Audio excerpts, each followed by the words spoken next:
We got to get back to doing what's expected of us as free citizens in this democracy. That means being tolerant, being respectful, staying informed, and being engaged. I'm former Congressman Joe Walsh. Follow me here and join the millions of Americans who are renewing their social contract with each other. The social contract, it's on us.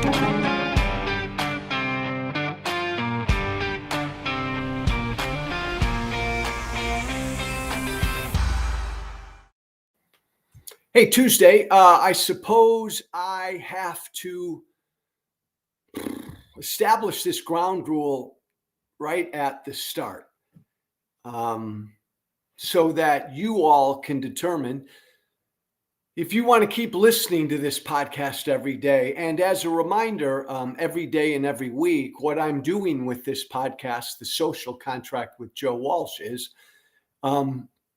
every day, I'm giving you 15, 20 minutes of my take on an issue that I think is important. Always want your input. Once a week, I'm going to sit down with someone who disagrees with me, who doesn't think like me. And we're going to model how to have respectful conversation in a country, in a world that just doesn't do enough of that. But let's make something really crystal clear here from the outset. So you know, if you want to keep watching this, keep listening to this podcast, here it is, here it goes. I ain't moving on from Trump. Hello? I'm not moving on from Donald Trump. If you, and I know everybody's time is limited, right? We all have to decide what we're going to spend time listening to every day, watching every day, trying to stay informed every day. You got to make some decisions, right? News channels, websites, podcasts, you got to figure out where you got to go. We all have limited amounts of time. Where are you going to go to stay informed? So I think it's incumbent upon the people you listen to be deadly honest with you. I had a fatal flaw as a politician. I can only be honest. And honestly, I'm not moving on from Donald Trump. How could I? I can't move on. I'm thinking about this today because I must have gotten 100-some messages last night from people who said, Joe, get over it. Joe, the election's over. Joe, you lost. Come on, Joe, move on. You're better than this. Joe, you have Trump derangement syndrome. Come on, buddy. Come on. I get it during the campaign, Joe, but Trump won. You got to move on. Those words, move on. Since the election, I'm not exaggerating. I've had thousands and thousands of people tell me to move on. You got to move on. Love you, brother. Just move on. I get you, Joe, but man, you got to move on. Like, what does that even mean? Or more importantly, those words don't make any sense to me. Move on? Move on from Trump? That's nonsensical. He won an election. The American people chose him to be our next president. Couple months, he'll be sworn into office. How do you move on from that? Like, he's doing things and saying things every day that I find offensive, I find un-American, I find dishonest, I find authoritarian. Once he swears into office, and again, once he takes an oath that he'll never abide by, but once he officially becomes president, he'll have the power to do all the authoritarian things he intends to do. Why would I move on from him when he's going to be more dangerous when he's president? Do you follow me? Doesn't make any sense. I suppose it would make sense if Trump had lost, right? There was Joe Walsh the entire campaign. Trump's a threat to democracy. Trump's a threat to democracy. And then Trump loses. If you still had me out here yelling about Trump after he lost, well, then, yeah, I'd say then probably Joe Walsh belongs in a home somewhere if Trump had lost. But Trump's a greater threat now than he was a week before the election. He's the president-elect. Why would I move on from him? Trump will be a greater threat to this country when he's sworn into office in 2 months than he is now. Why would I move on from that? I think a lot of people, I've never used the word Hitler. Trump is an authoritarian. I believe he's a would-be fascist. I believe he's a traitor, un-American. I've never called him Hitler. I don't like any of that. I think part of the confusion here, and let's establish some ground rules so we all know how to move on, or we all know how to move forward. And I consider myself to be part of the resistance. My side lost. Your side won. Trump won. MAGA won. Trumpism won. I oppose all of that. I lost. I'm on the outs. I'm part of the resistance. Let's understand how we do this resistance thing moving forward. But let's clear up this confusion. Because I think when people tell me, Joe, you need to move on, you need to get over it, you have Trump derangement syndrome, I think they're confusing something. Like, I've moved on from the election. You follow me? Trump won fair and square. I accepted that result right away, right when it became official late that night, early the next morning. I accepted Donald Trump as the duly elected president of these United States. I did what Kamala Harris did. Kamala Harris acknowledged Trump won. Kamala Harris publicly accepted the result, publicly conceded, again, doing things that Donald Trump just has never, ever, ever been capable of doing. So an important distinction here, so you understand where I'm coming from, so that you then can determine whether you want to keep listening to me. I've moved on from the election. The American people spoke. The American people decided. As an American, it is my duty, my obligation to accept the decision of the American people. I've moved on from the election, but hear me, and hear me loud and clear. I will never move on from him. I will never move on from who he is. I'll never move on from the threat that he is, as long as he is in a position to damage this country I love. Do you understand that distinction? And MAGA, suck it up, says Juanita.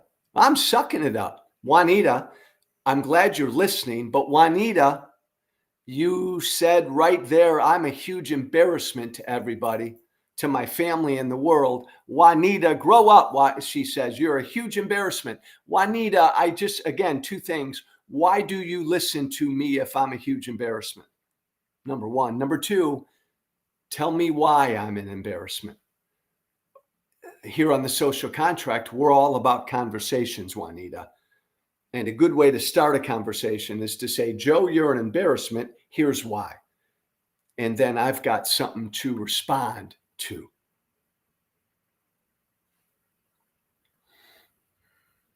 People who opposed Donald Trump, the resistance, we accepted the results of the election. We did, MAGA, what you weren't capable of doing in 2020. we've moved on from the election. We're trying to figure out what to do. What does that mean, resistance? How do we resist? Republicans control the House. Republicans control the Senate. Republicans control the Supreme Court. Republicans control the White House. What do you mean, Joe? And resistance, resist. How? Yeah, Trump's an authoritarian. Yeah, he's un-American, all the rest. But how do we resist him? That will be a big part of this podcast moving forward, is to spell out what that resistance looks like. Okay, we'll get that. But hear ye, listeners and watchers of the Joe Walsh of the Social Contract podcast. Donald Trump's going to be president. I can't move on from that. If you accuse me of having Trump derangement syndrome, I do, because I consider Trump to be a threat to this country I love. I consider Donald Trump to be everything our founding fathers feared. Yes, America 2 weeks ago elected him, but I still feel the same way I do about him. And everything, by the way, everything Trump has done in the past 2.5 weeks, from his cabinet appointments to his threatening to court-martial generals, to his agreeing to use the military of these United States to deport millions and millions and millions of people in this country illegally. I could go on. Everything he's thinking and talking about doing is dangerous, un-American stuff. And so part of the resistance will be speaking out about this. But just so we can put this to bed, swat this aside right now. There ain't no moving on from Trump. He won. He's going to be president. My God, he's going to have the power to carry out unconstitutional actions. He didn't 3 weeks ago. He didn't last week. He doesn't now. He's going to have the power, right? The guy who during the campaign threatened to be a dictator, that guy, 2 months from now, he'll have the power to try. He'll have the power to try to be a dictator.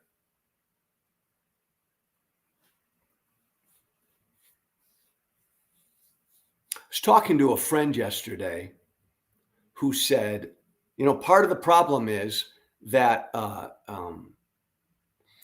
it's not sour grapes, but my side lost, Trump won. For me to keep talking about Trump all the time, people are going to get tired of it. They're going to tune you out. I hear that. And I thought about that. And this guy who said this friend who said this to me said, he's no fan of Trump. He opposes Trump. And he believes Donald Trump is un-American and is going to do un-American authoritarian things. And his plea to me was, Joe, wait until he does shit. Wait until he does bad stuff. And then jump all over him. I can't do that. I like Paul Revere, I gotta kind of help warn everybody as to what's coming, the bad stuff that's coming, the enemy who's coming, and all the stuff he's going to do. I want to help America be ready for it. I want to help America be on the guard against it.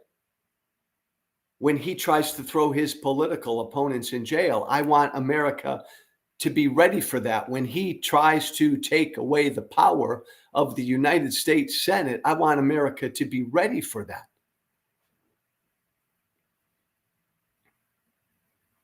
And so if I have to be, and I'm not the only voice, I'm not the only Paul Revere out here, but my audience, as you listen to me and follow me on every platform for the next 2 months, I'm going to be a Paul Revere, and maybe it'll be kind of lonely. And I'm going to be obsessed with Trump and everything he's going to do and is signaling he's going to do to try to destroy this country I love. I'm going to be out there shouting into the wind on this podcast and everywhere I am, because the resistance, we all need to be ready for it. We all need to defend against it. Like every single morning, I send out a tweet, and I'll put this out on Blue Sky. I'm on Blue Sky, Twitter, Threads, every platform, and I'll continue to send it out every morning. And the message is, good morning. Do not normalize him. Resist. Have a wonderful day. That message right there. Good morning. Do not normalize him. Resist. Have a great day.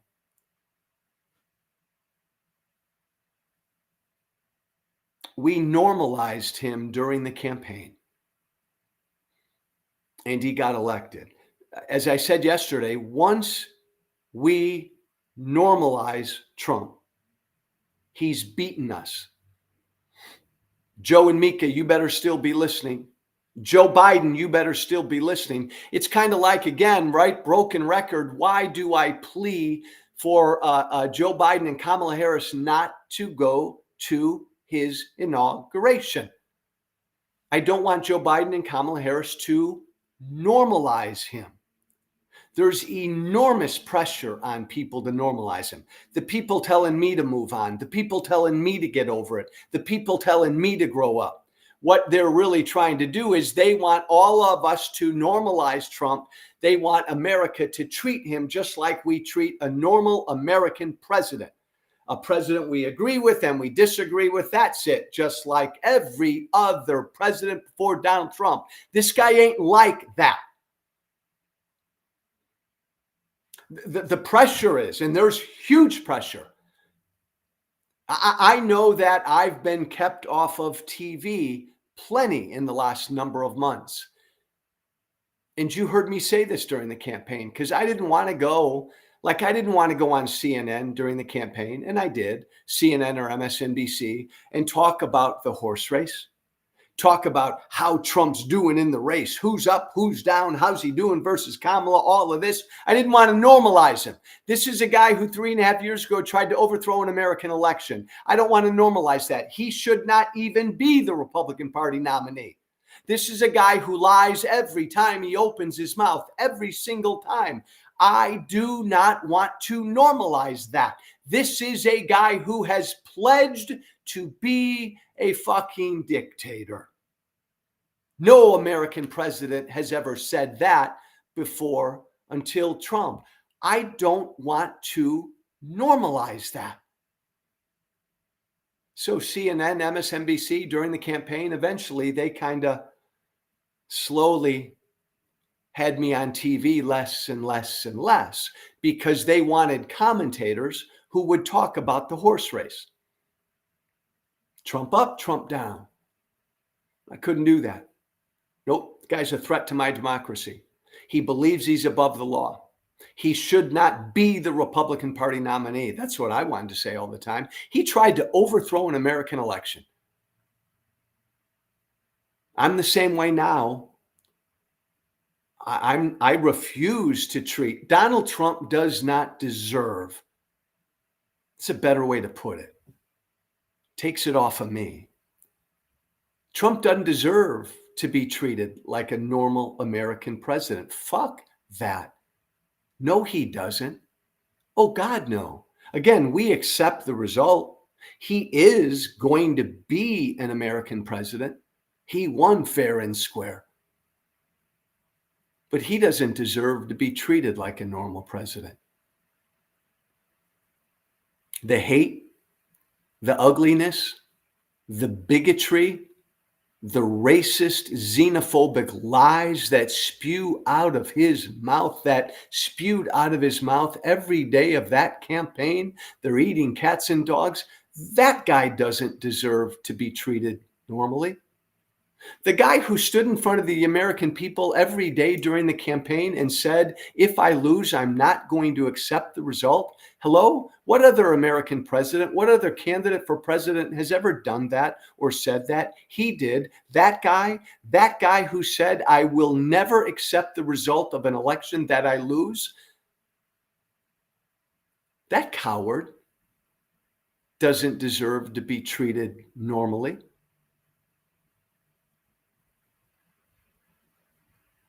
The guy who said he wants to put the military on his political opponents, that guy doesn't deserve to be treated normally. The guy that would put up Matt Gaetz to be the attorney general, that shouldn't be, that president shouldn't be treated normally. The guy who would nominate a Putin propagandist, a Putin cheerleader, a Russian asset, Tulsi Gabbard, the president who would put her in charge of our intelligence. That's not a president who should be treated normally. Yeah, other people have said it better than I have, right? We've always had Republican and Democratic presidents. It's like, imagine a football field, right? And generally, Republican and Democratic presidents have been normal. We've agreed with them. We've disagreed with them. We've agreed with them a lot. We've disagreed with them a lot. Agreed with them a little, disagreed with them a little. But, as people say, they've always kind of played in between the 40-yard lines, right? They've always kind of played on that field of play. Because these have all been American presidents who swore to defend the Constitution, loved this country, were capable of putting the nation's interest ahead of their own, and would publicly concede when they lost elections. These are normal presidents, not Trump. He does not play on the field of play. He's up in the stands. He's across the parking lot. He's wherever he wants to go, engaged in his destruction. He doesn't follow any rules. He breaks all norms. He'll break all laws. He'll defy the Constitution. He'll lie as he breathes. He'll do his damnedest to be a dictator in that office of the president.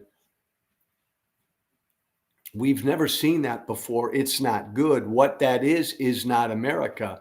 But most certainly what that is, I can't and won't treat normally. Not even close. So as we move forward, I'm not going to talk about Trump every minute of every day on this podcast. Hell no. I want to do, in fact, tomorrow, by the way, tomorrow on The Social Contract with Joe Walsh, we're going to tell the truth about deportation. We're going to get into this issue of deportation, right? And I'm going to put facts and truth in front of everybody, because that's a world that Trump doesn't live in, the world of facts and truth. And sadly, it's a world that most of his supporters don't live in, the world of facts and truth. But we're going to get into the whole issue of deportation tomorrow. But look, America just elected a fucking dictator. America just elected a lawless, un-American psychopath. And technically, MAGA, when I use that term psychopath, I'm alluding to the fact that Donald Trump is humanly incapable of putting any interests before his own. So therefore, Trump as president is humanly incapable of putting the country's interests first, of putting the country's interests before his own. He's a lawless, un-American psychopath. Free and fair election, we just elected a lawless, un-American psychopath. But if you think that I'm going to keep my mouth quiet with a lawless, un-American psychopath in the White House, hey, you got another thing coming. And if it kills my ratings, my ratings, if it kills my audience, so be it. If I lose a podcast because I am going to resist every day for the next 4 years this lawless, un-American psychopath. If me doing that destroys this podcast, destroys my audience, I lose all my followers, I'll sleep at night and I'll be just fine. I'll go become a barista somewhere and I'll live in the middle of nowhere with 10 dogs and I'll be just happy. I'm going to do what I do and say what I believe and think what I think and do the right thing, no matter what my ratings are, no matter what my audience is. Joe and Mika, you still listening?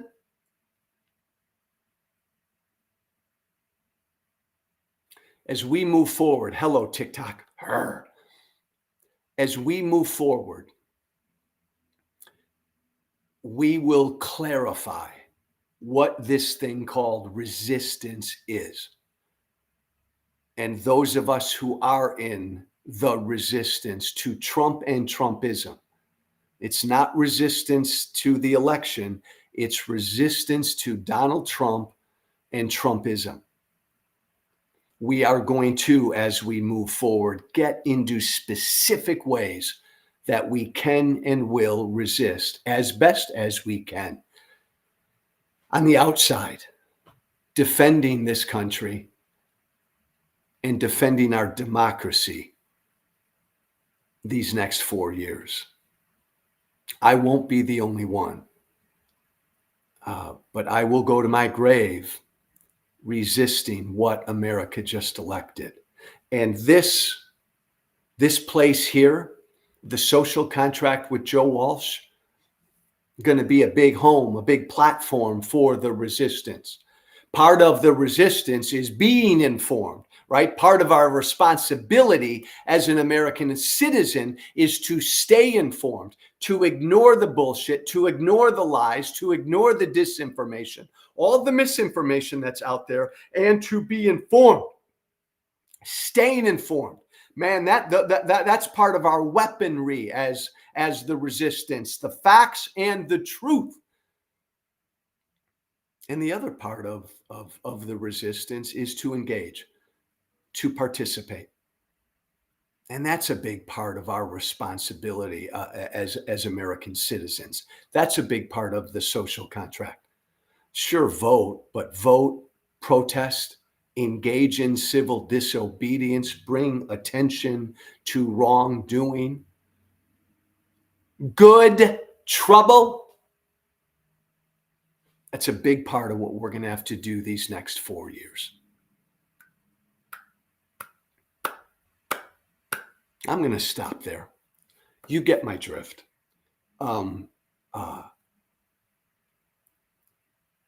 America spoke. And by the way, no landslide, no mandate. He'll win with less than 50% of the country. I think it's the fourth closest election in the country's history. But again, remember, and I'll get into this tomorrow, we live in a post-truth world. Trump supporters don't care about truth. Tucker Carlson lies, Elon Musk dies, RFK Jr. lies, and RFK Jr. lied and people died. Trump lies all the time. Trump lied during COVID and people died. We live in a post-truth world. So this is going to be a big deal. It's going to be part of how we fight back, is to relentlessly put truth in front of people. But Trump's out there, saying, I want a huge landslide, big mandate, huge landslide. None of that's true. By the way, part of the problem is California. What's up with you, California? My God, you're still counting votes. One of the reasons that Trump's able to lie and bullshit about his landslide, his mandate, is because these Democratic states are still counting votes, all legal votes, all worthy votes. But why does it take you 3, 4, 5 weeks to count these votes? Because it takes you so long, California, to count these votes.